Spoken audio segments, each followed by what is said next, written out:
పశ్చిమ గోదావరి జిల్లా గణపవరం మండలం ఎస్ కొండేపాడు గ్రామంలో మైదాపిండి బజ్జీలు తిని 11 మంది అస్వస్థతకు గురయ్యారు.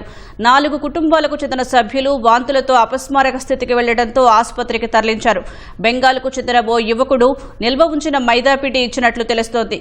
వాటితో బజ్జీలు వేసుకుని తినడంతో ఈ ఘటన జరిగిందని అనుమానిస్తున్నారు. విషయం తెలుసుకున్న ఎమ్మెల్యే ధర్మరాజు, కలెక్టర్ నాగరాణి బాధితులను పరామర్శించారు. అవసరమైన వైద్య సేవలు అందించాలని వైద్యులకు కలెక్టర్ సూచించారు.